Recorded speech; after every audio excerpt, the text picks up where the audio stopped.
Today we're going to durability test the iPhone 12 Pro and its ceramic shield covered front screen. You might have noticed that the box is a little bit smaller this year. You know how Apple has slowly been removing things with each new product launch. First it was the headphone jack, then the HDMI on their laptops, and now it's the charging brick itself that's gone. It's always exciting to find out what's going to disappear next. Apple definitely keeps you on your toes. Honestly though, it's probably a good thing. Their 5-watt inbox charger was the slowest charger of any phone anywhere. And now there's no reason not to upgrade to the faster charging Anker Nano, which costs less while still charging 3 times faster, all while still keeping the same size as the old brick. Thanks to Anker for sponsoring this video.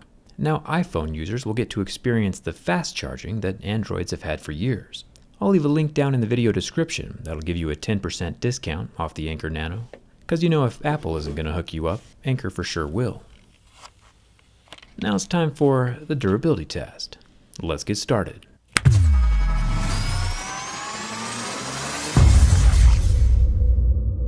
Personally, I think it's a bit sus that Apple got rid of the free inbox charger at the exact same time they came out with a new type of magnetic charging, which conveniently cost $40 by the way.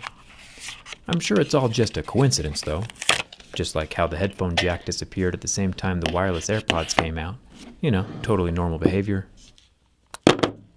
You can see that inside the magnetic circular attachment is a group of coiled wires that transfer power to the other set of coiled wires inside of the phone.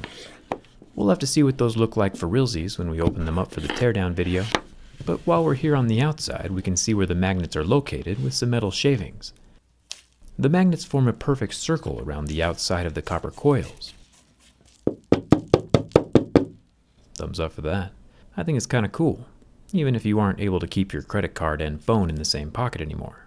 It's probably a good idea in general though to keep metal shavings away from your phone. If you remember, the earpiece and loudspeaker are also both made with magnets, so if any small shavings get sucked up inside of the phone, it can tear the speakers to shreds.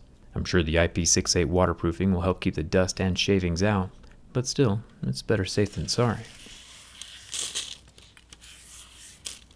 Speaking of being safe rather than sorry, Apple has stepped up their phone design quite a bit this year with a lot of focus on the screen. Apple says their new ceramic shield is a step beyond glass, but it's also important to listen closely to their carefully structured buzzword-filled sentences. Apple said they've included nano-ceramic crystals within the glass matrix to dramatically improve toughness, and yeah, they might have found a new way of forming glass to make it tougher. But those new crystals are still within a glass matrix, which means it's still glass, no matter how many other words they add to the sentence. And if glass is still glass, you know the rest. Apple doesn't mention much about scratch resistance, just drop protection and toughness. They also use the phrase, along with our new design, it makes the iPhone tougher than ever.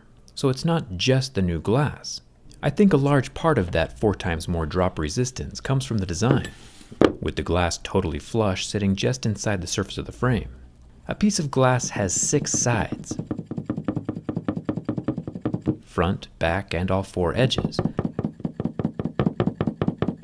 And with 5 of those 6 sides protected by this phone frame in a way that most smartphones are not built, it really does make this iPhone 12 Pro more shatter resistant. So I do believe Apple's claim about the glass being 4 times tougher, but I think the protective design has more to do with it than the buzzwords do. I've scratched hundreds and hundreds of phones in this exact same way, and Apple's ceramic shield is still scratching at a level 6 with deeper grooves at a level 7. It might just be my imagination, but it does look like the level 6 scratches are a tad more faint, but they're definitely still there. Ceramic shield is not the product that will bring us to the next level of Mohs hardness. One thing that can always be certain though, is that as Apple removes things from the box, the high price will always remain the same. The only way to really keep your screen scratch-free and resale value high is with a screen protector. I've installed thousands of screen protectors from my pre-YouTube phone repair days, and it only takes a few seconds. The biggest obstacle is the dust underneath the glass. But there's an alcohol wipe and a dust sticker in the box to help mitigate that.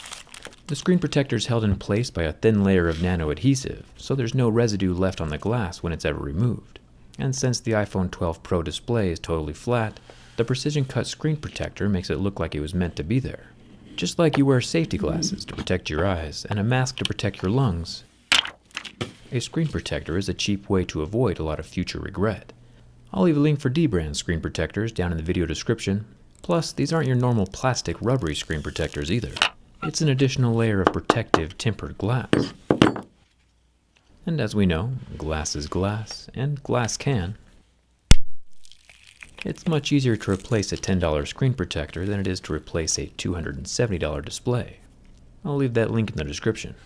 Now, if I'm being totally honest, I do have to say that the iPhone 12 Pro is one of the cleanest looking and best feeling phones that I've held in a really long time. And the frame is surprisingly hard to scratch.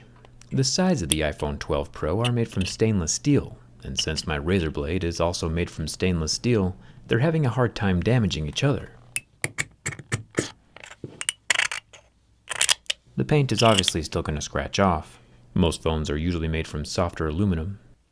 Aluminum's like a 3 or 4 on Mohs scale, so this stainless steel at Mohs 5 is quite a bit more resilient. It's just the paint that's not. The silver-colored version of the iPhone is going to hide this kind of damage the best. There is no expandable memory, of course. There never was. The magnets on the back can be a handy SIM card removal tool holder. And then, of course, at the bottom, we still have our lightning port. I'm also a big fan of the textured glass back here. You can hear the difference my razor makes when it goes from the rough frosted texture to the smooth glass on the Apple logo. The textured glass has the ability to act like sandpaper to other objects, since glass is a very hard material. Softer objects like this penny will leave marks behind on the glass, but the marks aren't permanent. It's just dust caught on the rough surface, and can be rubbed away. The top camera bump is relatively reasonable this year, when compared to Samsung's monstrosities. The bottom lens is a 12 megapixel, 2x optical zoom telephoto. Then we have the 12 megapixel ultra-wide in the center, and the main 12 megapixel sensor up top. And each camera lens is again covered with its own sapphire crystal lens cover. It's still getting marks at levels 6 and 7, but you already know how I feel about that. The screen of the iPhone 12 Pro is a 6.1-inch Super Retina XDR display, meaning it's OLED, and has a slightly higher resolution than 1080p. A cool thing, though, is that even after 30 seconds from the heat of my lighter, the pixels on the OLED are still unfazed, with zero damage. Other phones start to turn white and not recover. Now, I'm no materials expert, but ceramic is a slower conductor of heat than glass is, meaning that the heat doesn't transfer through it as easy. So it is possible that Apple's new screen material is keeping the heat away from the pixels. This doesn't mean quite a whole lot as far as lighters go, but it does add a little validity to the new ceramic crystal material claim that Apple is making. The oleophobic coating is definitely evaporated though, so don't try the burn test on your own phone. What about the bend test? I mean, it's probably easy to guess, but with the more solid stainless steel frame and recessed glass on both sides keeping the box rigid, the iPhone 12 Pro is a non-flexing tank of a cell phone, and I'm impressed.